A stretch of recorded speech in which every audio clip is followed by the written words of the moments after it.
Okay, so in this video we're going to do some sample questions that are going to be in exam 2. Let's start off with the first one.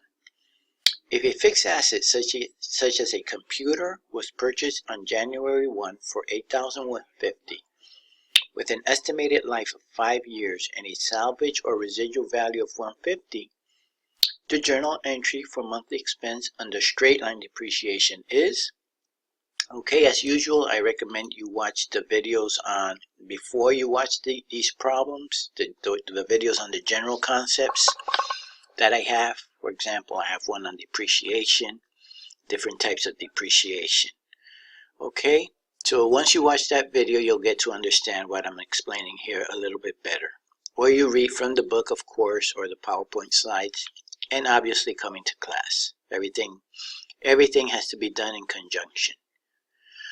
Okay, so the life of the value of the asset is $8,150, right? So $8,150 is the value, and the salvage value is $150. Therefore, if we want to calculate the depreciable value, we simply take the $8,150 and we just subtract the $150. $8,000 is the amount that is depreciable. Okay? That's what we're going to base our depreciation on. It says it has an estimated life of 5 years. Therefore, if we're going to express depreciation on an annual basis, it's very easy, right? 5 years. 8,000 divided by 5 would be 1,600 per year. In this case, it's asking us for the monthly expense. So we got to do it on a monthly basis. Make sure you understand what the question is asking for. Sometimes I'll ask for annual, sometimes I'll ask for monthly. So since it's being asked for a monthly basis, we are going to take the 5 years and we're going to figure out how many months in 5 years, right? That's going to be 60 months. So instead of dividing by 5, we simply take the 8,000 and we divide it by 60. And it's going to be $133 with 33 cents, right? So the entry would be simply, you're going to record the expense with a debit, depreciation expense, with a debit of $133.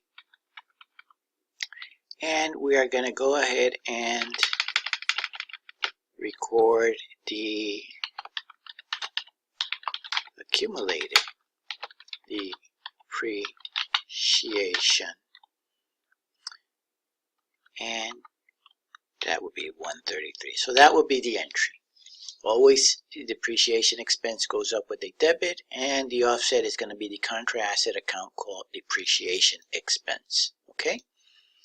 So I think the next problem is going to ask us for calculation of depreciation under another method.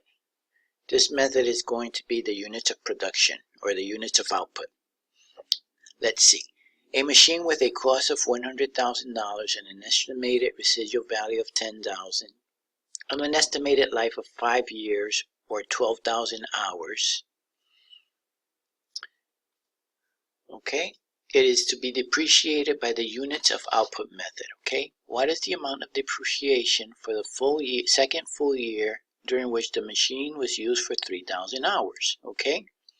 Again, you're going to take the machine's, let's go ahead and do this from the beginning, since you're going to go ahead and take the machine's full value, 100,000, and you're going to take its residual value here, 10,000, and that's going to give you 10,000 minus 100,000 minus 10,000 gives you what we call the depreciable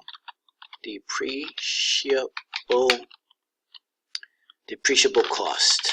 Okay, 90,000 is my depreciable cost.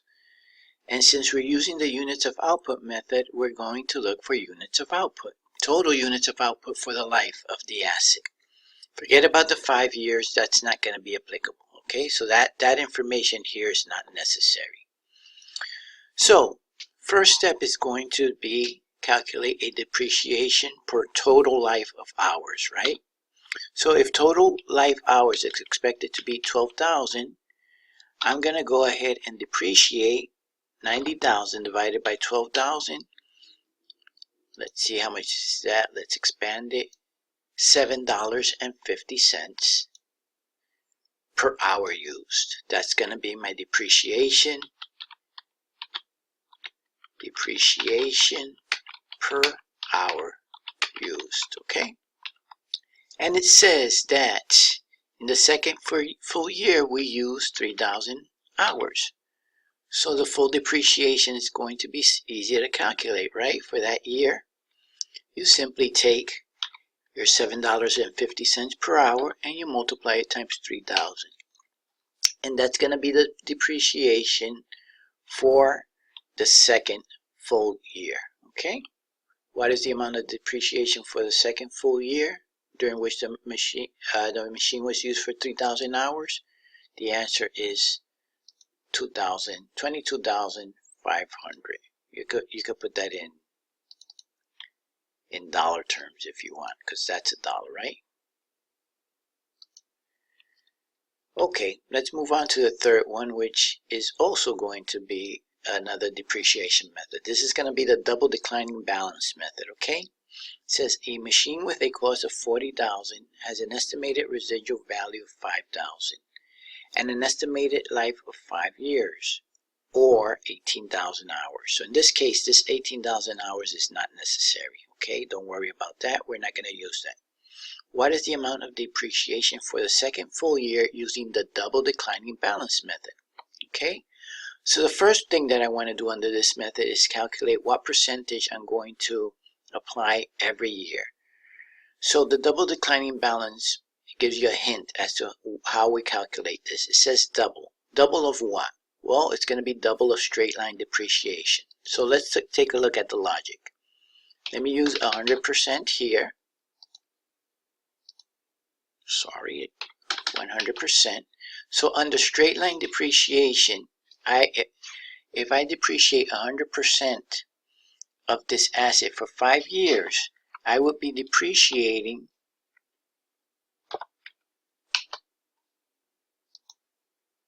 20% per year. So under the double declining balance method, I'm going to take this 20% and I'm going to double it, which means that my depreciation base is going to be 40%. Okay. Now that I know what my base is going to be, let me create my schedule. Year 1, 2, 3, 4. This is for year. Let's go ahead and do something like balance, right? Book. This is going to be the net book value, okay? Net of depreciation over here, okay?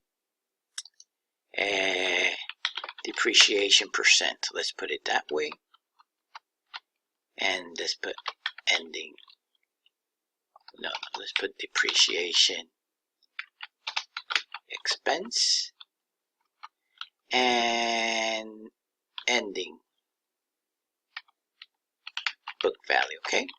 So this is the book value. I'll put beginning book value, okay? Not sure if this is how I did it in the other video, but the methodology is the same, right? So we know that we're going to apply 40%. So let's go ahead and put 40% here. That's what we're going to apply every year. And we start off with 40,000. This method, keep in mind that you do not, give me a second. You do not subtract the residual value from the book value to start. So you're going to put the full 40,000, okay? That's what you're going to start off with, the full 40,000. What's going to be my depreciation expense the first year? This times this. So my depreciation expense is going to be $16,000, and I'm going to end the year with a balance of 40 minus 16. My net book value is going to be 24, right? So that carries over to the beginning of this year, right? And so for the second year, same thing. 24 times 40% is 9,600. So that's going to be, this is going to be my second year depreciation, right? It says, what is the amount of the depreciation for the second full year? Okay. And my book value is going to be here. And I'm going to go ahead and subtract this minus this. And my balance is going to be 14,400.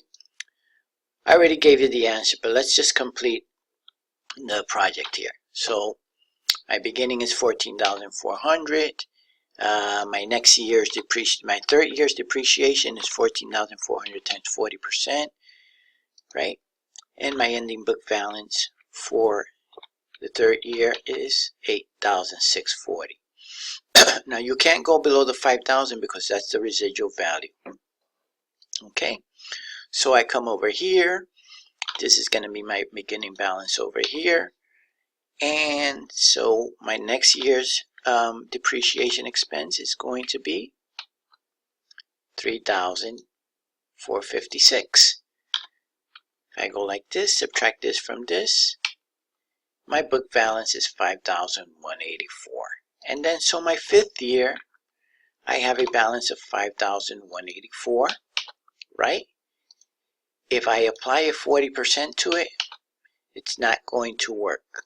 Because if I do this, it says that my depreciation expense should be 2,074, but watch what's going to happen to my book balance. Ending book balance is going to be 3,110, which is much higher than my residual value. I cannot go below my residual value, right? So I scratch this formula here, and I simply go as I simply depreciate as much as I could that reaches the 5,000. Okay, so that would be the depreciation expense in the fifth year, and I end up with my residual value of 5,000 under the double declining balance method. Okay, let's move on to the next one. Equipment with a book value of 90,000 and residual value of 8,000 and accumulated depreciation of 60,000 was sold for 34,000. The selling firm will record what? Well, if you have a book value of 90,000, okay, 90,000 is my book value, but my accumulated depreciation is 60,000. Okay, so if my accumulated depreciation is 60,000, I'll put this in parentheses so that it could look like in accounting terms, when something is negative, we go ahead and we put it in parentheses, right? Because this is a contra to this. So what does this tell me? It tells me that the net book value of the asset is going to be this, the 90 minus the 60. In this case, because it's negative, I'm going to put a plus there. Okay, so my net book value is $30,000. Okay, that's what I'm going to base my gain or loss on. It says I sold for 34. So if the selling price was 34,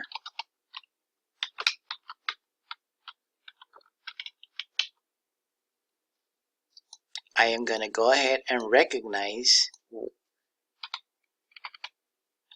a $4,000 gain, right? Because I sold it $4,000 higher than what my net book value was. So I have a $4,000 gain.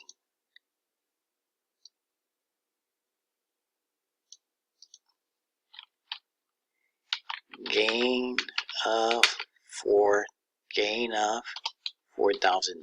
okay? So how do you record this? Let's just give you a very quick explanation of how I record this. Let's do some T accounts here. Okay. Let's go here, merge and center. And this is going to be the asset, right? Equipment. The asset equipment. Yeah, you started off with 90,000.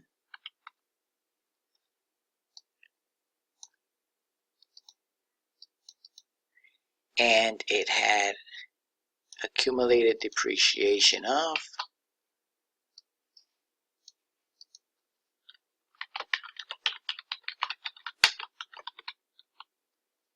$60,000, right? It goes on the other side. Okay, accumulated depreciation is a contra account that's attached to equipment right here. So that's my net book value. Okay, so if I sold the asset, I want to close the accumulated depreciation, right? I'm going to close it.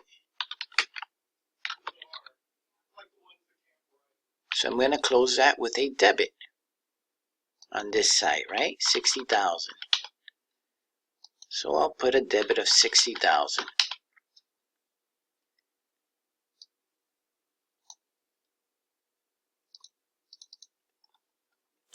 I am also going to close my equipment with a 90,000 entry on this side, right?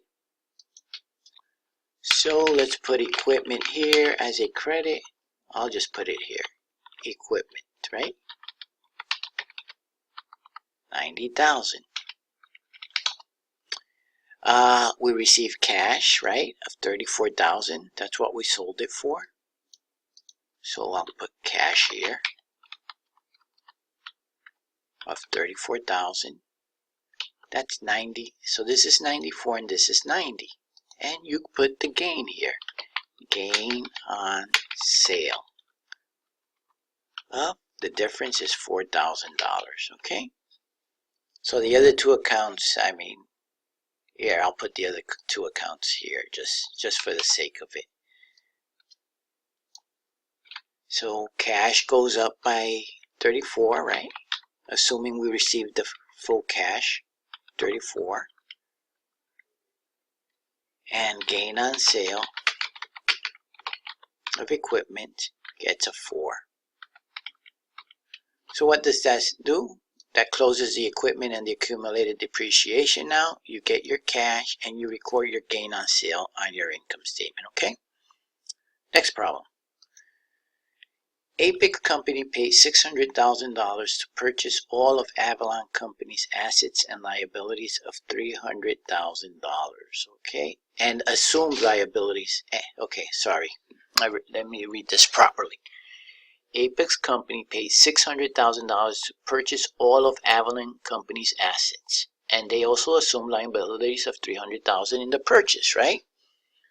So the liabilities of this company that they bought was $300,000, which Apex is going to assume. Okay? And they take a look at the assets and they say that the acquired assets were appraised at a fair value of $700,000, right? Fair value of assets have an appraised value of $700,000, right? So you would assume if the fair value of the assets is $700,000, but it comes with $300,000 in liabilities, you would assume that Apex would want to pay only $400,000 for it, right? And I think I put an extra zero, unnecessary zero. I'll call this the fair value of net equity, of net assets, let's say, which is the same as equity. The fair value of net assets, we could call this, right? So why did Apex pay $600,000? Well, the $600,000 that Apex pays includes some value that paid. Apex paid. That was not captured by these assets, you know? It could be something that the books of the company that they purchased still did not reflect. Apex come to purchase, or Avalon's book, that's the company. Maybe Avalon had has an incredible workforce that's incredibly well trained and has a reputation as giving the best customer service, right? Really, really good workforce. And that is an intangible asset that's not captured here, right? But Apex understands that that has value and is willing to pay an extra $200,000 over the fair value of the asset, net fair value of the assets that it's determined. In other words, they pay an extra $200,000. That's what we call goodwill. Okay, so we call that goodwill, and that's how you calculate goodwill. And there's a video, a general video on this as well. On December 1, 2016, Apex borrowed $200,000 from the bank for 1 year at 8% interest rate. Both principal and interest would be paid at maturity 12 months from now. On December 31, 2016, Apex will book the following entry. Let me show the entry that's done first, right? So on December 1, Apex borrowed. So they got cash of $200,000, right? But they incurred a long, let me just call it debt, because it's for 1 year. Let's call it notes payable, since it's only 1 year. Notes payable of $200,000, right? They borrowed this money, okay? On December 31, they must recognize the interest that they've accrued. Even though they're not going to pay the interest yet, they've accrued interest, right? 1 month of interest. And they need to recognize it as an expense. Okay, so what's 1 month of interest? Well, 1 month of interest is $200,000. The balance is $200,000, right?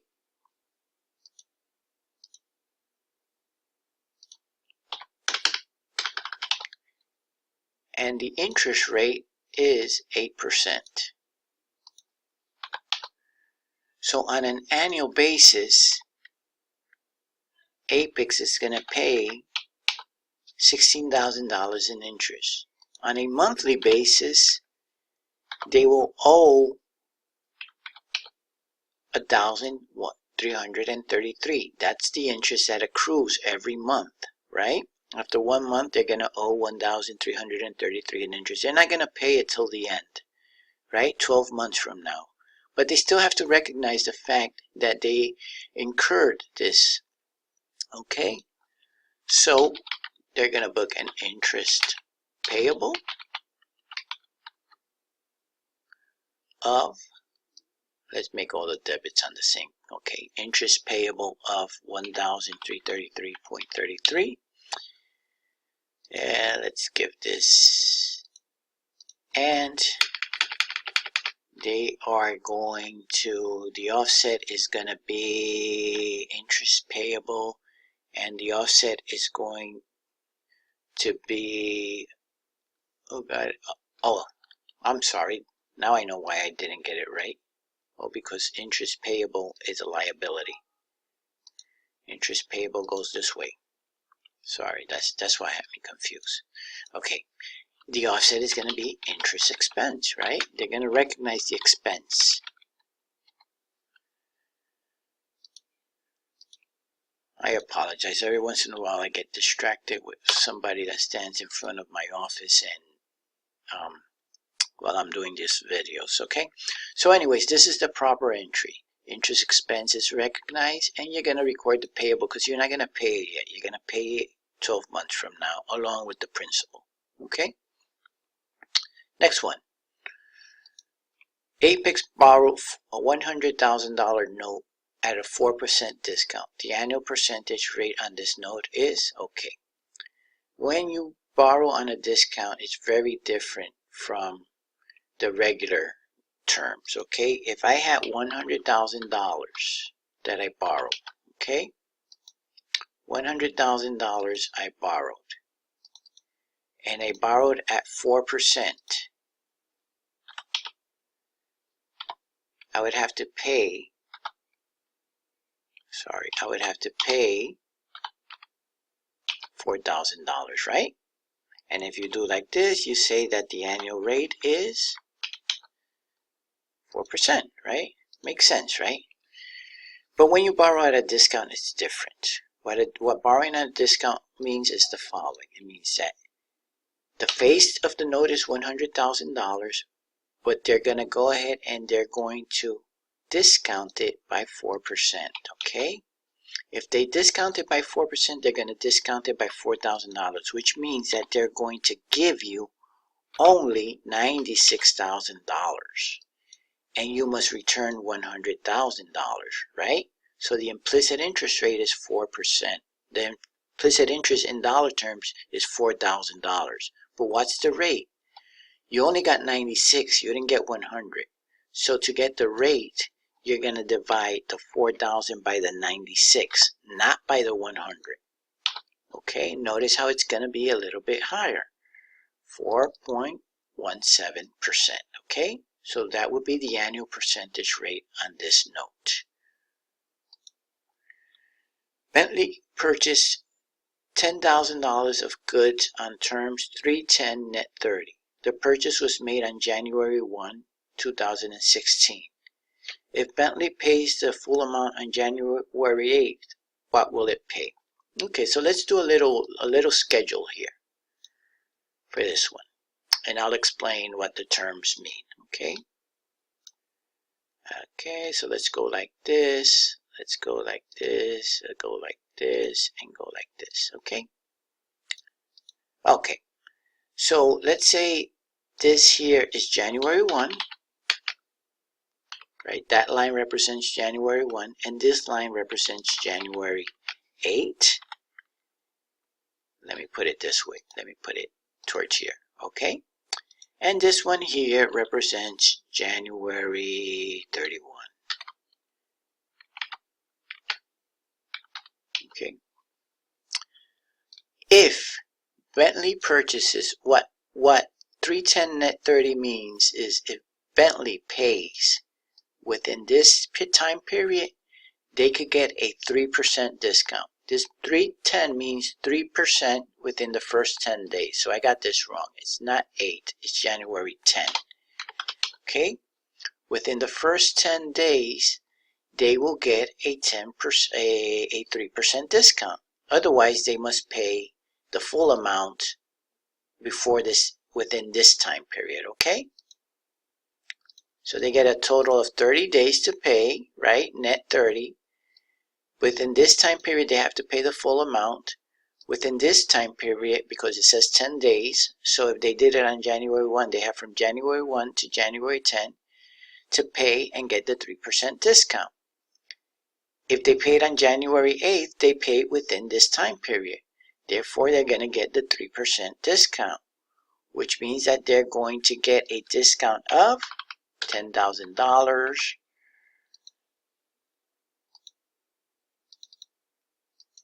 times 3%.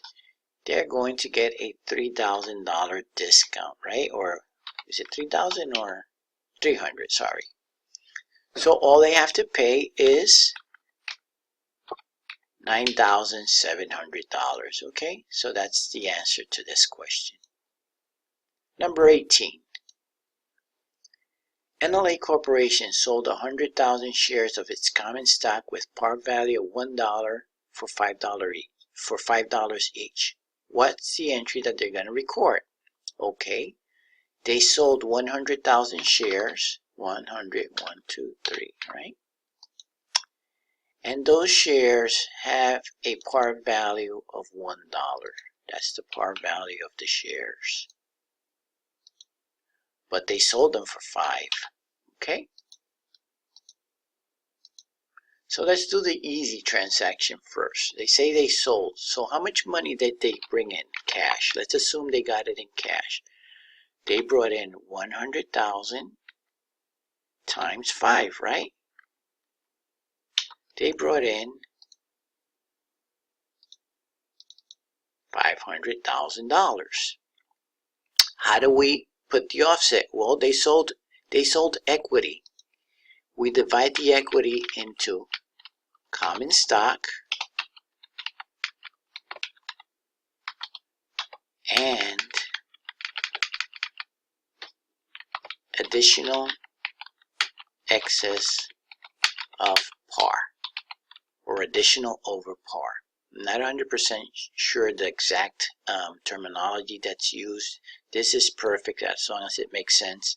I'm not 100% sure that's how I write it down on the exam, but you know, it's going to make sense. So it's addition in excess of par or excess over par, however you want to call it. So in the common stock section, you're going to put the number of shares. Let me write this down. Par value of the stock. And this is selling price. Okay? For the common stock section, you're going to use only the par. Okay? Only the par portion. So 100,000 shares at $1 par is common stock of $100,000. And the excess is simply the plug, right? You sold each share for $4 over their par value. So if you multiply $4 times 100,000, you're going to get 400,000, right? Or you could just simply plug it in. It's the same thing.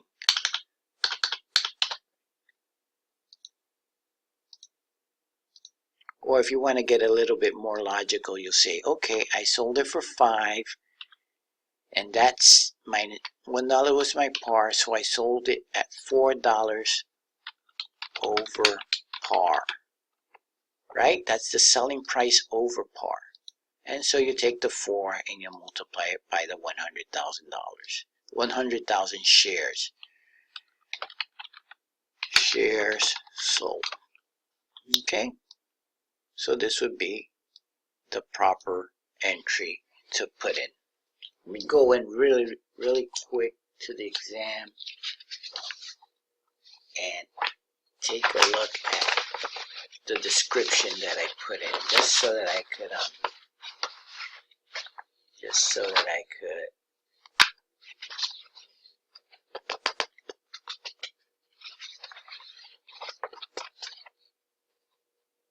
additional paid-in capital. That's what we call it. Additional paid-in capital.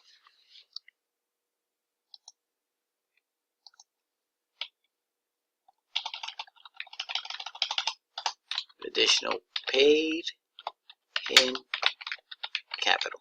Okay, so that's how you're going to see it in the exam. Additional paid-in capital.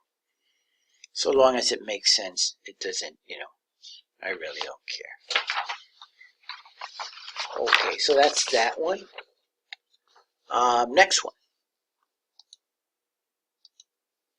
On January 5, 2016, the Board of Directors of Matrix Inc. declares a cash dividend of $1 per share on the 100,000 shares of common stock outstanding. The dividend is payable to stockholders of record on February 5, okay? And will be paid on March 5. The correct entry to be made on January 5 is the following. So January 5. I think the next question is related to this, so I'm just going to do everything here. Okay, so on January 5 is when you declare the dividend, right? These dividends are paid out of retained earnings.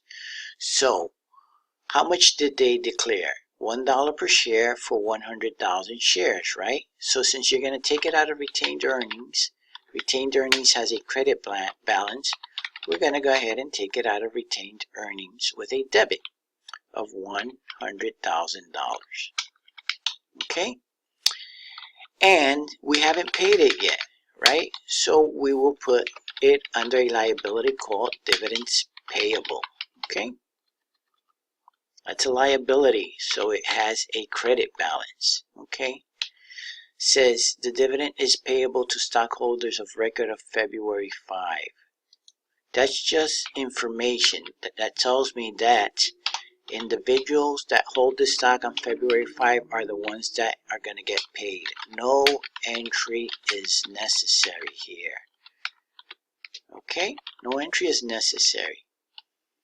But on March 5, when you pay, you are going to close your liability, right? Because you paid it. So dividends payable is no longer necessary to, you're going to close dividends payable again.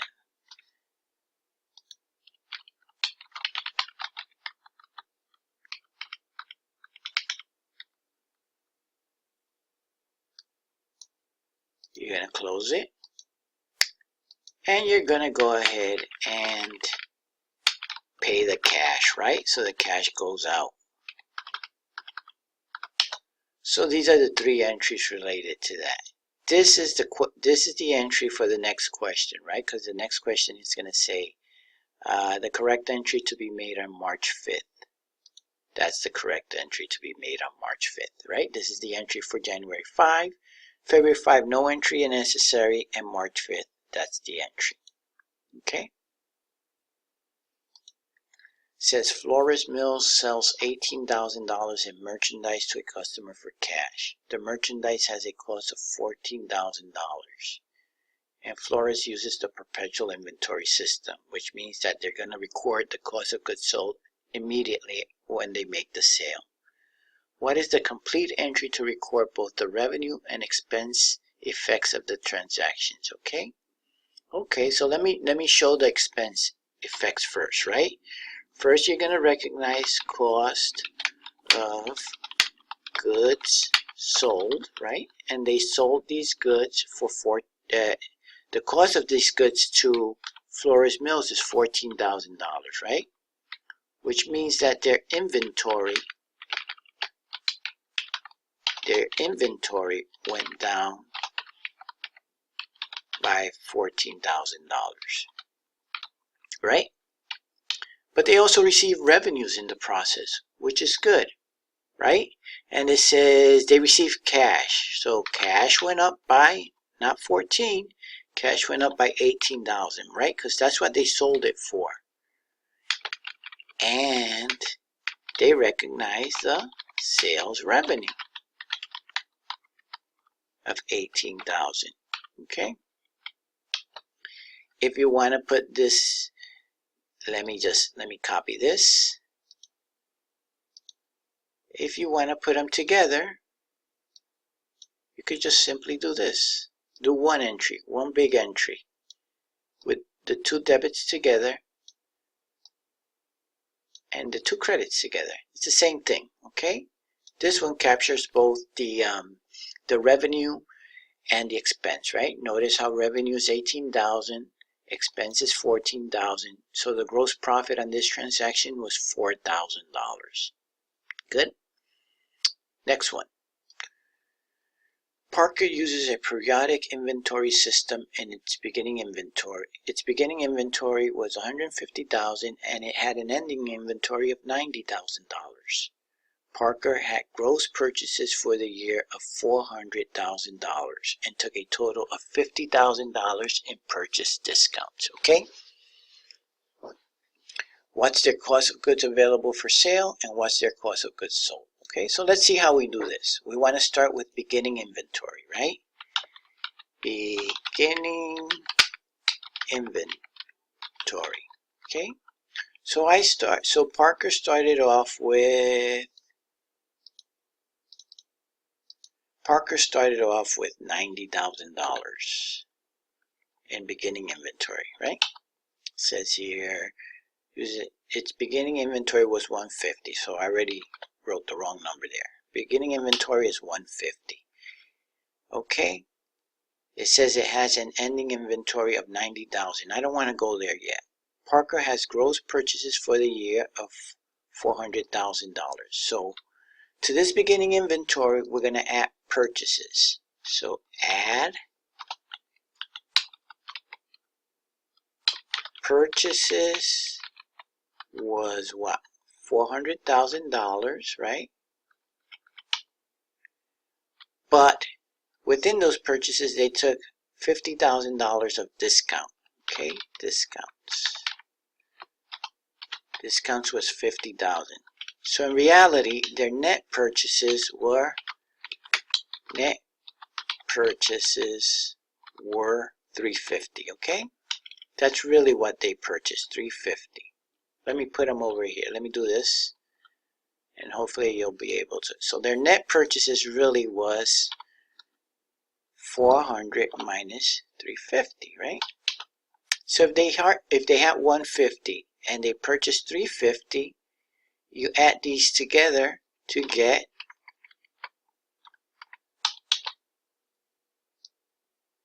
what we call cost of goods available for sale. Cost of goods available for sale. Okay? That's how you calculate cost of goods available for sale. Okay? If you had this much available for sale and you end it with 90,000, it means that you must have sold ending inventory, right? 90,000. It means that you must have sold 410,000, right? That's just logical. And we'll call this cost of goods sold.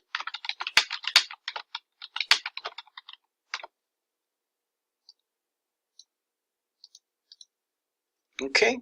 So that's how you get the cost of goods available for sale, and that's how you get cost of goods sold. Next one. I'm trying to finish this whole video within an hour. Carter Corporation desires to make gross profit ratio of 30% on an item that costs $80 to produce. Carter will sell the item for, they want to make 30%. First, let me explain what we mean by gross profit ratio. Let me give you an example. If the selling price is 100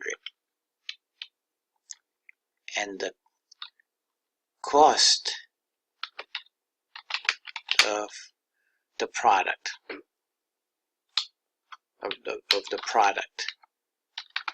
is 80, then your gross profit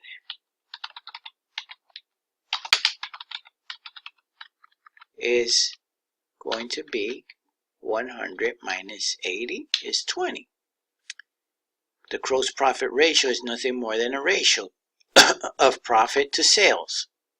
In other words, their gross profit was 20% of sales, okay?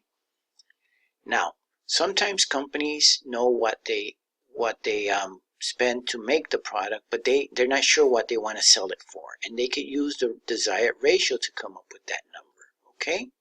So, if I say that I spent $80 on a product and I want to make a 30% ratio, how much would I sell it for? All you have to do is take the 80 and divide it by 1 minus 0.3.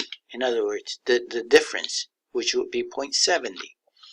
And that tells me that I should sell the product for $114.28.29. Let's see if that's true. Let's see if this sales price is going to give me, with a cost of $80, is going to give me a 30% ratio. Let me plug it in here and see how true that is. And there you go, 30%. If I sell it for $114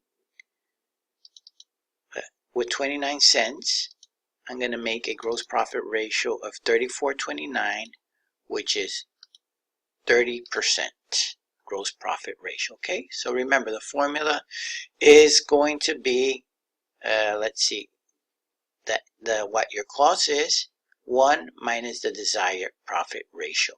Okay, gross profit ratio. 32. On December 31,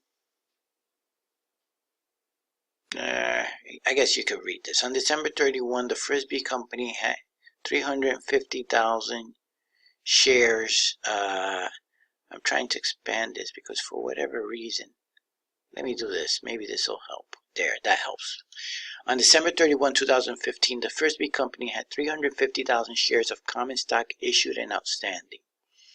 On March 31, the company sold 60,000 additional shares for cash. Frisbee's net income for the year ended December 31 was $216,000. Oh my God, my brain is getting a little bit tired here. So I said that totally wrong, okay? Frisbee's net income for the year ended December 31, 2016 was $800,000. During 2016, Frisbee declared and paid dividends in cash dividends $50,000 on its non-convertible preferred stock. What are the 2016 basic earnings per share? Okay, so basic earnings per share is a very simple calculation, right? Well, not so simple, but it's not that hard. Basic earnings per share is going to be equal to net income divided by common shares outstanding. Okay, but there's a couple little adjustments you have to do to these things, right? So let's take a look at net income. In this case, net income was how much? Net income was Frisbee's net income was $800,000. Okay, net income was $800,000. Okay. One of the things that you have to adjust to net income is the dividends that you pay to preferred stockholders. Because when you calculate basic earnings per share, you're calculating earnings per share for common shareholders. And this $50,000 was taken out of the $800,000, so it did not go to the common shareholders. So we need to adjust for that. $50,000 went to preferred shareholders, so common shareholders only got $750. Okay, so now my numerator up here got adjusted appropriately to $750. That's what I'm going to use for my numerator. For my denominator, common shares outstanding, I need to use a weighted average common shares. Okay, so let's take a look at the shares and how many months they were outstanding. It says that on December 31, Frisbee had 350,000 shares. Okay, weighted average shares. Okay, so they had 350,000 shares.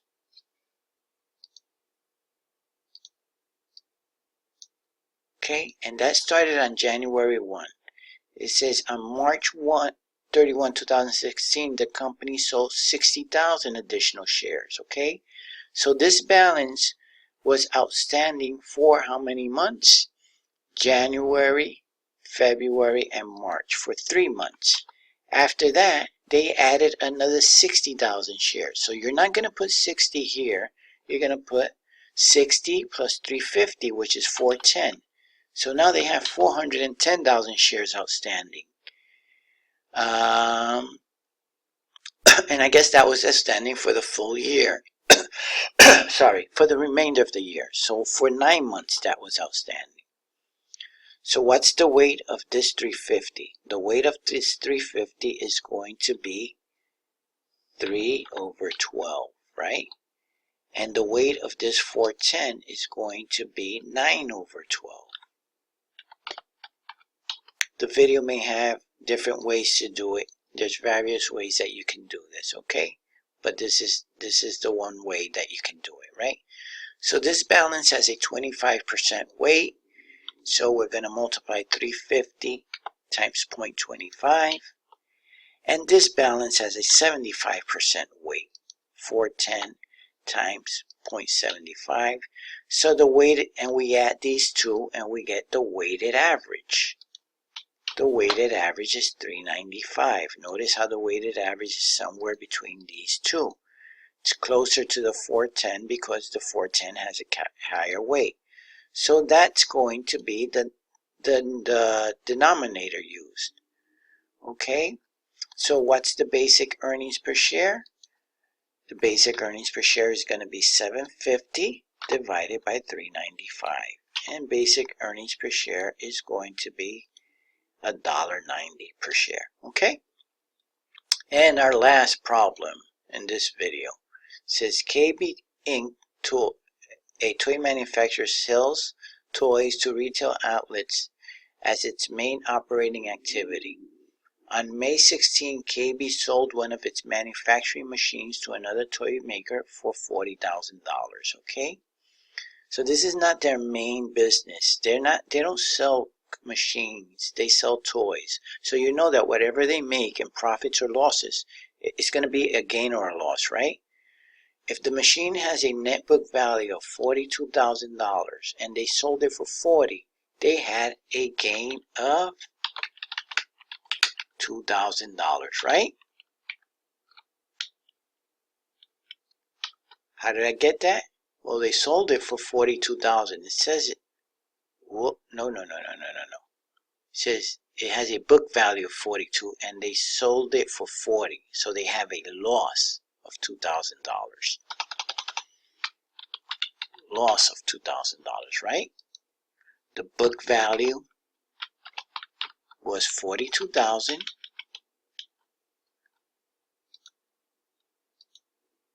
And the selling price was $40,000. So they sold it for $2,000 lower than their book value, which means that they're going to recognize a loss of $2,000, okay? That's basically the majority of the problems in the exam. So any questions, you can send me an email or ask it during class. Thanks.